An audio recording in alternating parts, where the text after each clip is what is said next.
지금 이 시대 평균은 아무 의미가 없습니다. 평균적인 능력으론 살아남기조차 어렵죠. 기술력 하나만으로도 안 되고 말만 잘해서도 안 됩니다. 여러분은 성장합니다. 그걸 진심으로 애타게 원했기 때문이죠. 안녕하세요. 하루하루를 정비하는 남자 인생정비입니다. 어제 말의 원칙을 펼쳤을 때 정말 강렬한 메시지가 가슴을 탁 하고 때렸습니다. 예전에는 평균적인 성실함, 평균적인 기술력만 있어도 평범하게 또는 그보다 조금 더 나은 삶을 살 수 있었대요. 하지만 지금은 세상이 완전히 바뀌어버렸습니다. AI, 자동화, 알고리즘이 그 평균을 손쉽게 대체해버리고 있습니다. 그래서 이 책은 말하죠. 앞으로는 두 가지 능력, 전문 기술력과 말의 힘을 동시에 갖춘 사람만이 진짜 살아남을 수 있다고요. 저는 이걸 이렇게 받아들였습니다. 전문가는 많지만 말할 줄 아는 전문가는 드물다. 그렇기 때문에 우리는 소통하는 기술자가 되어야 한다. 이게 바로 오늘 루틴의 핵심입니다. 오늘 함께 읽을 책은 하밍별로의 말의 원칙입니다. 스티브 잡스, 일론 머스크, 오프라 윈프라처럼 말 한마디로 사람을 움직인 세계 최고의 커뮤니케이션들이 공통적으로 실천한 말하기 기술을 다룬 책이에요. 오늘도 한번 시작을 해보겠습니다. 어제 이야기한 것처럼 오늘은 계속 꾸준히 중요한 부분에 위주를 그어가면서 읽어보려고 하고 있습니다. 새로운 세상을 여는 힘, 창업가 소상공인 CEO 기업 임원들의 가치는 아이디어에 좌우된다. 지금까지 사람이 손으로 하던 많은 일이 자동화된 시대에 아이디어는 그 어느 때보다 중요하다. 그러나 다른 사람들이 당신의 생각을 지지하도록 설득하지 못하고 그들에게 영감을 주지 못한다면 결코 당신은 스스로의 운명을 이끌어갈 수가 없다. 당신 말하기에 부족한 부분을 채워라. 그래야 아이디어 시장에서 빛을 낼 수 있다. 인공지능은 말로 상대를 움직이는데 필요한 인간의 공감 능력을 모방하지 못한다. 기계는 마음이 없습니다. 하지만 스토리텔러에게는 마음을 움직일 수 있는 힘이 있죠. 이 책 전반에 걸쳐 자기만의 세계를 구축한 독특한 리더, 창업가, 기업인, 브랜드를 가리켜 5스타라고 소개했다. 일부는 말 그대로 별 5개짜리 평점을 받는 회사를 운영하는 리더를 가리킬 수도 있습니다. 접객과 의료뿐 아니라 다른 많은 산업에서 5스타 브랜드를 이끄는 CEO, 리더, 창업가들을 만나게 될 것입니다. 한편 5스타는 하나의 비유이기도 합니다.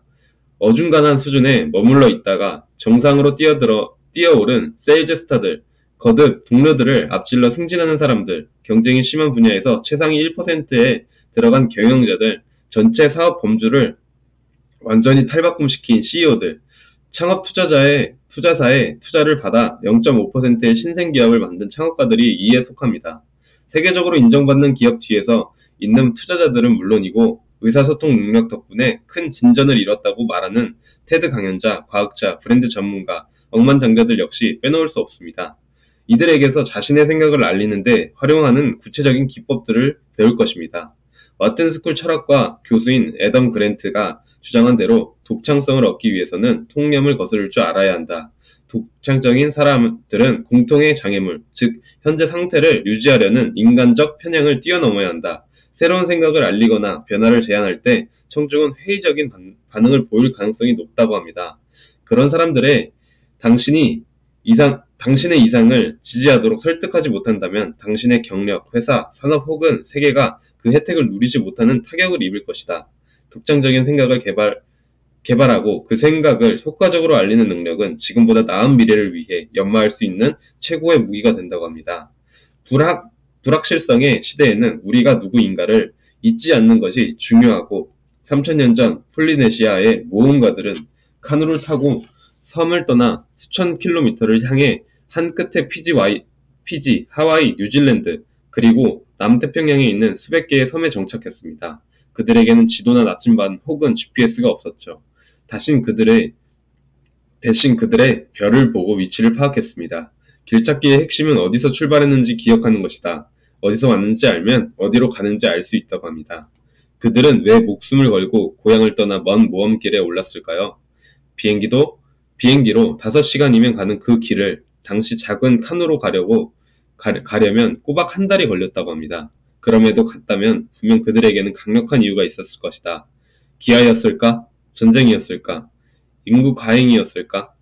역사학자들은 모험심이 가장 강력한 동기였을 것이라고 추정합니다. 새로운 것을 발견하려는 욕구는 우리 DNA에 새겨져 있습니다. 이 욕구는 결코 우리를 떠나지 않을 것이고 우리는 모두 역사상 그 어느 때보다 빠르게 변화하는 새로운 세상에 길을 찾는 무언가다. 기술적 혁신은 삶의 모든 측면을 개선하는 동시에 모든 부문을 단절하고 있습니다. 그래도 한 눈은 별을 바라보고 다른 눈은 우리가 서 있는 곳, 즉 우리가 가진 고유한 자질을 보면서 모험에 나설 것입니다. 그리고 다른 모든 사람들을 새로운 길로 이끌 것이고 역사를 이어온 말의 원칙들이 당신을 대체할 수 없고 저항하기 어려운 사람으로 만들어줄 것입니다. 이 원칙을 익힌다면 당신은 꿈꾸던 일자리를 얻고 훌륭한 경력을 쌓고 사업을 시작하고 생각을 퍼뜨리고 팀을 북돋고 고질적인 문제에 대한 혁신적인 해결책을 홍보할 수 있을 것입니다. 사람들의 마음을 움직여 성공하고 성장하고 다른 사람들을 미래로 과감하게 이끄는 것은 물론 탁월한 리더의 경지에 오를 것입니다. 이 책을 통해 누구도 앞지를 수 없는 존재로 거듭나길 진심으로 기원합니다. 이 책에서 고질적인 문제에 대한 현실적인 해결책을 홍보할 수 있을 것입니다. 이 원칙, 말의 원칙을 익히면 당신이 꿈꾸던 일자리를 얻고 훌륭한 경력을 쌓고 사업을 시작하고 생각을 퍼뜨리고 팀을 북돋고 고질적인 문제에 대한 현실적인 해결책을 홍보할 수 있을 것이다. 사람들의 마음을 움직여 성공하고 성장하고 다른 사람들을 미래로 과감하게 이끄는 물론 탁월한 리더의 경제에 오를 것이다. 라는 말이 참 여기에서 저에게 울림을 주는 문장이라고 생각을 합니다. 이 말의 원칙 정말 중요하다고 생각하며 이제 제 1부를 들어가 보도록 하겠습니다. 2300년 전 그리스 철학자 아리스토텔레스는 인간이 언어의 동물이며 수사학, 설득의 기술이 예술이자 과학이라고 주장했다. 놀랍게도 현재 설득에 대한 대다수 연구에서 아리스토텔레스의 주장을 뒷받침하는 결과가 나오고 있다. 우리는 그의 의사소통, 반박론이 수천 년 전과 마찬가지로 지금도 유효한 이유를 확인할 것이다. 제1부 그들의 말은 어떻게 다른가? 세상을 바꾼 말의 위력. 우리에게는 새로운 세상을 시작할 수 있는 힘이 있다. 토머스 페인.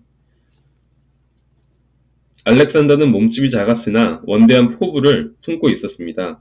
연단에 올라 농부와 상인들로 구성된 청중을 바라보는 그의 모습은 실제 나이인 19살보다 더 어려 보였죠. 그를 보는 많은 사람들의 시선에는 의심과 경멸이 담겨 있었습니다. 그는 날카롭게 대립하는 청중들 앞에서 열정과 능력을 다해 주장을 펼쳐왔죠. 그날 모인 청중 3분의 1은 그의 의견에 동의했습니다. 나머지 3분의 2는 강하게 반대하거나 중립적인 입장이었죠. 시작은 다소 흔들렸지만 알렉산더는 서서히 자신감을 찾으려면서 화려한 언변을 구사했습니다. 그는 시를 사랑하는 영렬한 독서광이었죠. 그의 글재주는 그를 어려운 환경에서 벗어나 시대의 거인들 사이에서 자리 잡도록 해주었습니다. 이날 그가 발휘한 언변은 대부분 적대적이던 청중들을 자신의 편으로 돌려놓았습니다. 알렉산더 해밀턴이 이 연설을 한 날은 1774년 7월 6일이었습니다. 그는 영국산 물품을 거부해야 한다고 주장하기 위해 학교를 쉬고 연단에 섰습니다. 그의 연설이 끝났을 때 청중들은 넋이 나간 것처럼 가만히 선 채 그들을 사로잡는 어린 연설자를 바라보다가 오랫동안 박수를 갈채를 보냈습니다. 240년 후에 린 마누엘 미란다가 창작 뮤지컬로 부활시킨 해밀턴은 힘차고 열정적인 말로 대중을 사로잡은 인물이었습니다.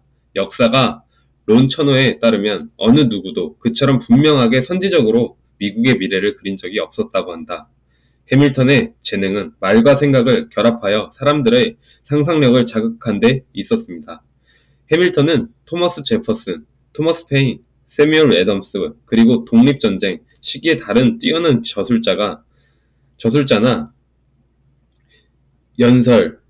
연설가들처럼 계몽시대를 연 시인과 철학자들의 영향을 받았습니다. 특히 프랜시스 베이컨, 아이작 뉴턴, 존 로크는 미국의 국부들에게 도발적인 저항의 언어로 생각을 담아내는 법을 가르쳤다고 합니다. 덕분에 미국의 국부들은 서로를 떠받치는 자유로운 사상을 물결을 일으키며 가장 위대한 진보의 시대를 불러왔습니다. 1835년 프랑스 사회학자인 알렉시드 토크빌은 모든 미국인이 성공의 열망에 사로잡혀 있다 라고 말했었죠. 그 중에는 오두막에서 가난하게 태어난 에이브리엄 링컨이라는 젊은이가 있었습니다. 링컨은 국부들이 했던 말을 공부하여 나중에 미국의 역사를 바꾼 연설인 게티즈버그 연설에서 되살렸습니다. 역사학자인 도리스 컨스구디는 따르면 링컨은 타고난 이야기꾼으로서 자유로운 사회에 대한 이상을 전염성 강한 감정에 실어 제시했다고 합니다. 그의 의사소통 능력은 시골 변호사를 미국 역사상 가장 위대한 대통령 중 한 명으로 바꿔놓았고, 미국을 만든 생각은 개인을 위한 것이 아니었습니다. 생각이 지금의 세계를 만들었고, 생각하는 힘이 미래를 만들 것이다. 그러나 말의 힘을 제대로 빌리지 않는 생각은 누구에게도 들리지 않는다. 생각이 지금의 세계를 만들었고, 생각하는 힘이 미래를 만들 것이다. 그러나 말의 힘을 제대로 빌리지 않는 생각은 누구에게도 들리지 않는다. 라는 말이 인상 깊네요. 말에 힘이 있다는 것이 누구에게나 이제 가능하다고 생각을 합니다. 시인과 작가, 연설가와 리더들이 자유의 불꽃을 점화한 지 185년 후 또 다른 보스턴의 아들이 불을 당겼다. 로버트 프로스트, 케네디의 당선이 새로운 권력의 황금시대를 열었다고 썼다. 케네디는 달 탐사 프로젝트를 알리는 연설을 통해 인류 역사에 손꼽히는 위협을 이루기 위한 토대를 놓았습니다. 근래의 여러 학자들은 그가 구사한 효과적인 수사적 기법들을 파악했습니다. 여기서 이제 도약을 위한 단 하나의 목표. 찰리 마스는 벤더빌트 대학교에서 전기공학을 전공하고 5년 후에 프로젝트 엔지니어로 나사에 들어갔습니다. 그는 로켓을 타고 달에 가거나 시가행진에 참여한 일이 없었고, 그래도 오랜 시간 지난 후 당시의 경험을 들려주는 그의 모습에는 실제로 그런 일을 한 듯한 경이로움이 담겨 있었습니다. 그는 이렇게 회고했죠. 우리가 함께 나눈 것 중 하나가 목표였습니다. 우리는 달로 갈 생각이었고 달까지 사람을 보내려고 했다니까요. 이 목표는 우리의 마음을 완전히 사로잡았습니다. 와튼스쿨의 경영학 교수인 앤드류 카트는 1961년에 시작된 야심찬 국가적 사업으로서 사람을 달에 보내기 위한 아폴로 계획과 관련된 18,000쪽의 문서, 기록 나사, 내부 물건을 살피다가 마스의 이야기에 접했다. 그는 마스의 글과 행정 담당, 사무보조, 엔지니어 등 나사의 모든 부서에서 일한 다른 직원들의 글에서 공통점을 발견했습니다. 그들은 모두 한 사람의 말에 깊이 감화되어 있었다. 그 사람은 바로 케네디였습니다. 닐 암스트롱이 1969년 7월 20일에 이룬 인류의 거대한 도약은 과감한 인상을 품은 한 지도자가 40만 명의 집단적 상상력에 불을 지피면서 시작된 과정의 마지막 단계였습니다. 카트는 케네디의 성공적인 소통 뒤에 놓인 수사적 공식을 파악해 그의 연설 능력이 집단적 행동을 촉발한 양상을 설명했습니다. 첫째, 케네디는 나사가 품은 야심의 수를 하나로 줄였다. 나사는 1958년에 처음 설립될 무렵 우월한 항공우주 기술을 구축하고 우주 진출 부분에서 러시아보다 우위를 차지하고 과학을 진전시키는 등 여러 목표를 추구했습니다. 하지만 케네디는 나사가 사람을 달까지 보낸 다음 무사히 귀환시킨다는 단 하나의 목표를 집중하도록 만들었죠. 팀을 이끌 때는 여러 목표의 주의를 분산시키기보다 하나의 공통된 목표를 대시하는 편이 낫습니다. 팀을 이끌 때는 여러 목표의 주의를 분산시키는 것보다 하나의 공통된 목표를 제시하는 편이 낫다. 둘째, 케네디는 궁극적 바람에서 확고한 목적으로 주의를 돌렸습니다. 다시 말해서 추상적인 목표, 태양계를 탐사하여 과학을 진전시킨다는 목표를 가시적으로 만들었습니다. 케네디는 1961년 5월 25일에 의회 연설에서 우리는 이번 10년이 지나기 전에 사람을 달에 착륙시킨 다음 무사히 귀환시킨다는 목표에 매진해야 합니다. 라고 말했죠.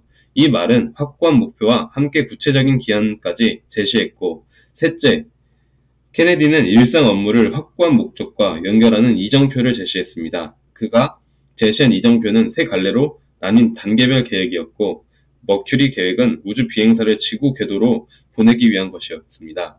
제미니 계획은 우주 유행 및 우주선 도킹 방법을 파악하기 위한 것이었으며, 아폴로 계획은 궁극적으로 달에 사람을 보내기 위한 것이었습니다. 나중에 설명하겠지만 3의 규칙은 청중들을 움직이는데 대단히 강력한 힘을 발휘한다. 3의 규칙이라고 말의 원칙에서 이야기를 해준다고 합니다. 3의 규칙.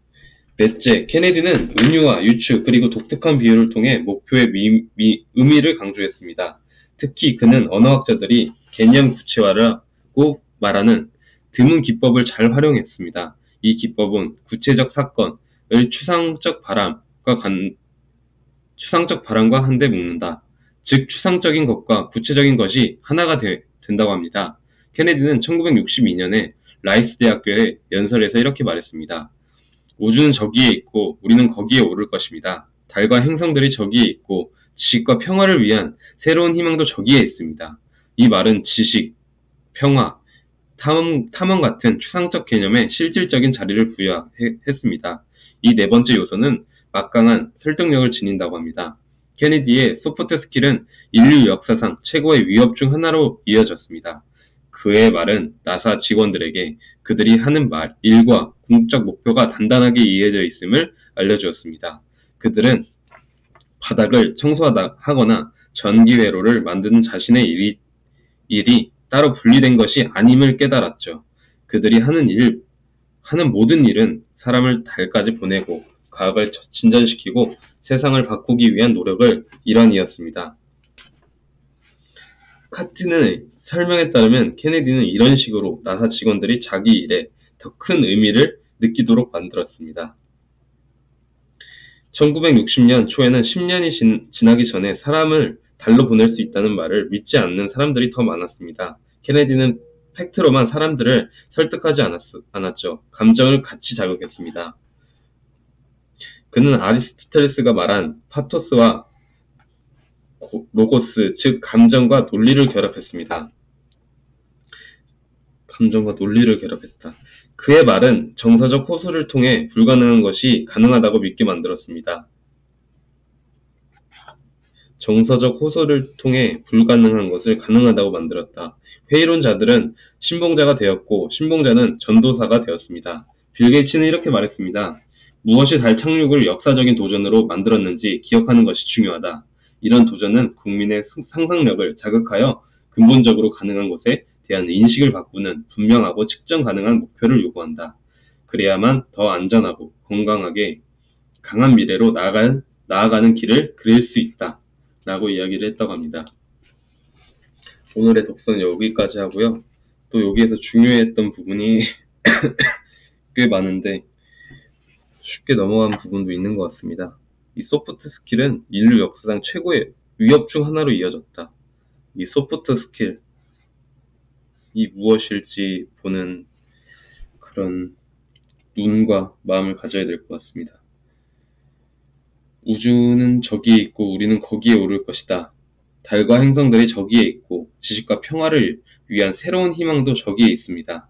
이 말은 지식, 평화, 탐험 같은 추상적인 개념에 실질적인 자리를 부여했다고 합니다. 이 네 번째 요소는 막강한 설득력을 지니죠. 여기에서 배워야 될 점이 정말 많을 것 같습니다. 말의 원칙. 책이 꽤 긴 책이지만 재미있게 읽을 것 같고요. 많은 점을 많이 배우고 내 것으로 만들어야 된다는 생각을 가져야 될 것 같습니다. 네.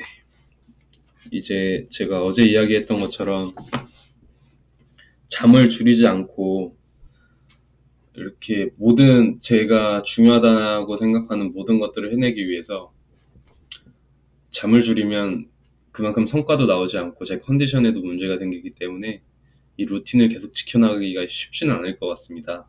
저도 이제 감정도 있고 이렇게 계속 꾸준히 한다고 마음 먹고 하고 있지만 감정이 만드는 저가 되지 않기 위해서 감정에 휘둘리지 않고 또 제 컨디션을 제가 만들어 간다고 생각하기 때문에 잠을 필수적으로 자야 될 것 같습니다. 또 카센터에서 일도 하고 일 끝나고 이제 결혼식에 이제 참여해 주신 가족과 친지 여러분들께 인사도 나눠야 되고 아직 정리 못한 것들을 많이 정리해야 되는 일감들이 많습니다. 집 정리도 제대로 안 돼 있으며 아직 이제 신혼여행으로 복귀한 지 얼마 되지 않아서 계속 일하고 또 일하고 이게 반복되다 보니 잠이 늦춰지다 보니 또 잠도 조금 자게 되고 늦게 일어나게 되다 보니 루틴도 미뤄지고 점점 이제 뭔가 제대로 핵심적으로 이렇게 성과를 이루지 못하는 것 같아요. 그래서 조금씩 잠은 최대한 줄이지 않는 것으로 하고 취침 시간도 일정하게 가져와야 될 것 같습니다. 아침에 이렇게 일단 영상을 찍었는데 편집을 또 하려고 하면 또 저녁에 올리게 될 것 같아요. 또 편집도 이제 많이 하지 못하고 시간적으로 이제 주어진 시간이 짧다 보니까 이제 계속 조금씩 이제 성장하는 이 유튜브 채널이 돼야 되는데 조금 늦어질 것 같은 느낌이 듭니다. 그래도 꾸준히 하는 모습으로 계속 돌아오도록 하겠습니다. 오늘 이상으로 마치고 출근을 해야 하기 때문에 준비하고 또 이제 오후에 집에 와서 편집을 간단하게 한 다음에 유튜브 영상을 올릴 생각입니다.